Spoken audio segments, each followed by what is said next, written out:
नमस्कार, next eyes Hindi के HOD अंक में आपका स्वागत है। आज की पहली न्यूज के ऊपर बात करेंगे। इस न्यूज को द हिंदू ने कवर किया था अपने पेज नंबर 1 पर। आईआर सेक्शन से जुड़ी हुई न्यूज है जो जीएस पेपर 2 के अंतर्गत शामिल होगी। न्यूज ये है कि क्वाड नेताओं के छठे शिखर सम्मेलन के जो मुख्य परिणाम हैं उनके ऊपर बात करेंगे। यहाँ पर क्वाड कैंसर मून शॉट का शुभारंभ किया गया है। इसमें सर्वाइकल कैंसर से निपटने के लिए क्वाड कैंसर मून शॉट का शुभारंभ किया गया है। भारत ने जांच के लिए $10 मिलियन का योगदान दिया है, जबकि सीरम इंस्टीट्यूट ऑफ इंडिया और गवी 40 मिलियन तक टीके उपलब्ध कराने का वादा किया है मंजूरी मिलने के बाद। दूसरा जो आउटकम यानी परिणाम आया है वो Quad at ship observer mission की घोषणा की गई है। मैरीटाइम सेफ्टी यानी समुद्री सुरक्षा और इंटरऑपरेबिलिटी यानी अंतःक्रिया बढ़ाने के लिए वर्ष 2025 में Quad at ship observer mission की घोषणा की गई है। ये चारों मैरीटाइम डेमोक्रेसी संयुक्त राज्य America, Japan, Bharat, Australia naval forces के लिए मिलकर के मालाबार एक्सरसाइज भी करते हैं। उसी दिशा में ये कदम है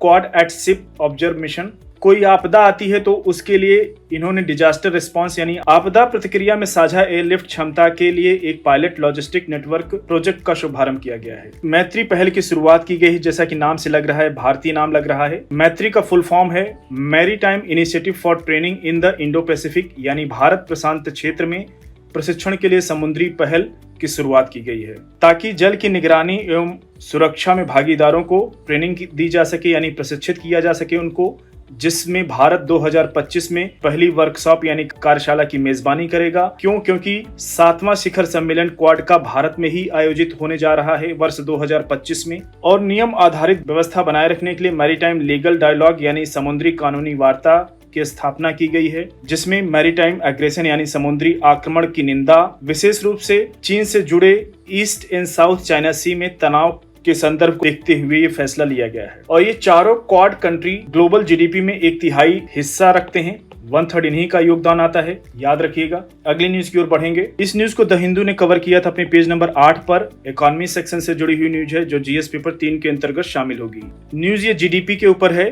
जीडीपी यानी ग्रॉस डोमेस्टिक प्रोडक्ट यानी सकल घरेलू उत्पाद किसी देश की इकोनॉमिक साइज यानी आर्थिक आकार का एक प्रमुख माप होती है, जिसे आमतौर पर इन्फ्लेशन यानी मुद्रास्फीति के हिसाब से रियल यानी वास्तविक शब्दों में आंका जाता है। राष्ट्रीय सांख्यिकी कार्यालय जीडीपी श्रृंखला को रिवाइज करने के लिए तैयार है, जो 2011-12 के बेस ईयर यानी आधार वर्ष से प्रस्तावित 2020-21 के आधार वर्ष पर जा रहा है। अब आधार वर्ष बदलने जा रहा है, 2011-12 की जगह 2020-21 होगा, ध्यान रखिएगा। जबकि अधिकांश डेटा सेट तैयार हैं, जनगणना के आंकड़े लंबित हैं और एनएसओ प्राइवेट कॉर्पोरेट सेक्टर में वैल्यू एडिशन यानी मूल्य संवर्धन का अनुमान लगाने के लिए कॉर्पोरेट मामलों के मंत्रालय के MCA21 डेटाबेस को बदलने के लिए जीएसटी यानी वस्तु एवं सेवा कर डेटा का उपयोग करने पर विचार कर रहा है। MCA21 यानी मिनिस्ट्री ऑफ कॉर्पोरेट अफेयर्स का एक डेटाबेस होता है।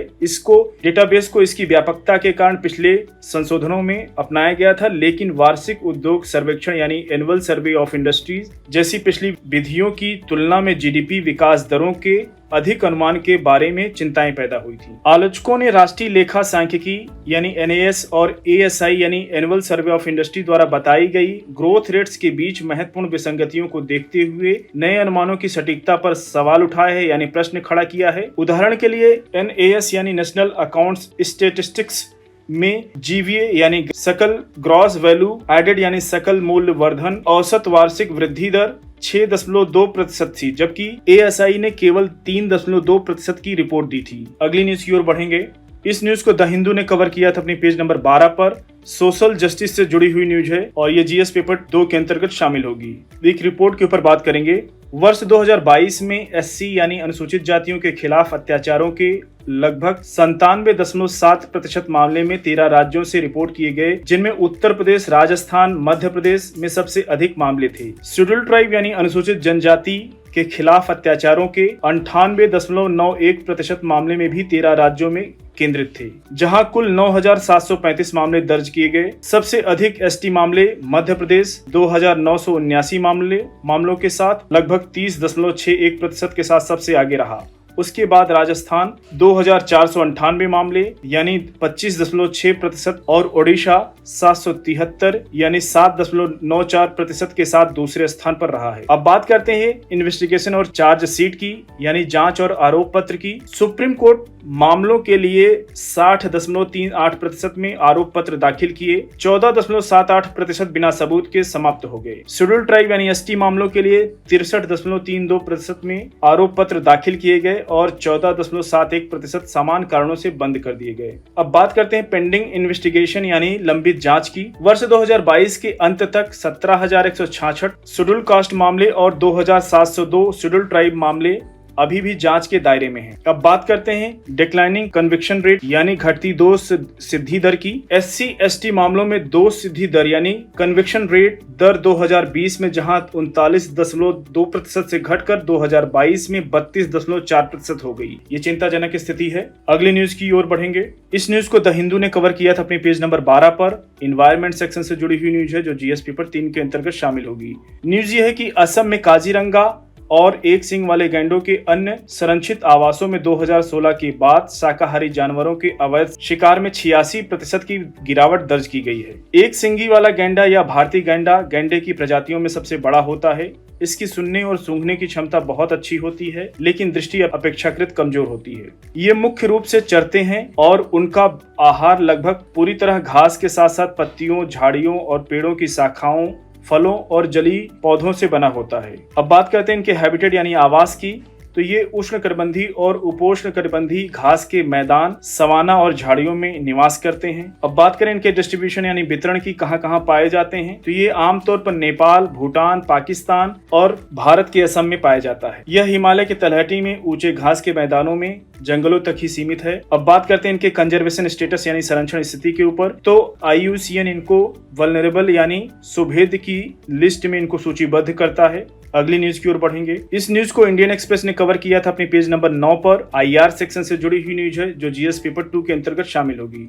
न्यूज यह है कि भारत और अमेरिका ने राष्ट्रीय सुरक्षा, दूरसंचार यानी टेलीकम्युनिकेशन और ग्रीन एनर्जी एप्लीकेशन से संबंधित चिप्स के लिए एक सेमीकंडक्टर फैब्रिकेशन प्लांट स्थापित करने के लिए एक समझौते की घोषणा की है। अमेरिकी राष्ट्रपति जो बाइडेन और भारतीय प्रधानमंत्री नरेंद्र मोदी द्वारा वाटरशेड व्यवस्था के रूप में प्रशंसित इस प्रोजेक्ट ने भारत के साथ एडवांस टेक्नोलॉजी पर पहली अमेरिकी सैन्य साझेदारी को चिन्हित किया है। यह संयंत्र एडवांस सेंसिंग यानी उन्नत संवेदन, संचार और बिजली इलेक्ट्रॉनिक्स में विशेषज्ञता यानी एक्सपर्टीज प्राप्त करेगा, जो इंफ्रारेड, गैलियम नाइट्राइड और सिलिकॉन कार्बाइड सेमीकंडक्टर का निर्माण करेगा। साथियों, सेमीकंडक्टर के ऊपर लगातार बात हो रही है। ये टॉपिक आपके लिए बहुत इंपॉर्टेंट होगा, इस पर नजर बनाए रखिएगा। आने वाले टाइम में और अपडेशन देखने को मिल सकता है। अगली न्यूज की ओर बढ़ेंगे। इस न्यूज को इंडियन एक्सप्रेस ने कवर किया था अपने पेज नंबर 13 पर। इन्वायरमेंट सेक्शन से जुड़ी हुई न्यूज है जो जीएस पेपर 3 के अंतर्गत शामिल होगी। न्यूज ये है कि देश अभी भी इस बात पर सहमति बनाने के लिए संघर्ष कर रहे हैं कि विकसित देशों को आने वाले वर्षों में क्लाइमेट चेंज यानी जलवायु परिवर्तन से लड़ने के लिए कितनी धनराशि जुटानी चाहिए। इस वर्ष के जलवायु सम्मेलन के मेजबान अजरबैजान ने विकासशील देशों में जलवायु कार्रवाई क्लाइमेट एक्शंस को वित्त पोषित करने के लिए एक नया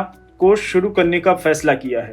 क्लाइमेट फाइनेंस एक्शन फंड यानी CPAF जीवाश्म ईंधन उत्पादक देशों और कंपनियों से स्वैच्छिक योगदान मांगेगा, जिसमें अजरबैजान जो स्वयं एक पेट्रोलियम इकोनॉमी यानी पेट्रोलियम अर्थव्यवस्था है, प्रारंभिक योगदान देगा। यह स्पष्ट नहीं है कि यह नया कोष कितना पैसा जुटाने की उम्मीद कर रहा है। यानी CFAF प्रस्तावों के एक बड़े पैकेज का हिस्सा है जिसे अजरबैजान ने COP29 यानी कॉन्फ्रेंस ऑफ पार्टीज 29 जलवायु परिवर्तन पर संयुक्त राष्ट्र फ्रेमवर्क कन्वेंशन के पक्षों के सम्मेलन का 29वां संस्करण है, ये के अंतिम परिणाम में शामिल करने के लिए तैयार किया है। साथियों, आज के HOD अंक को यहीं पर समाप्त करेंगे। मिलते हैं नेक्स्ट अंक में कुछ और इंपॉर्टेंट न्यूज के साथ। तब तक जुड़े रहिए नेक्स्ट आइज हिंदी के साथ। धन्यवाद।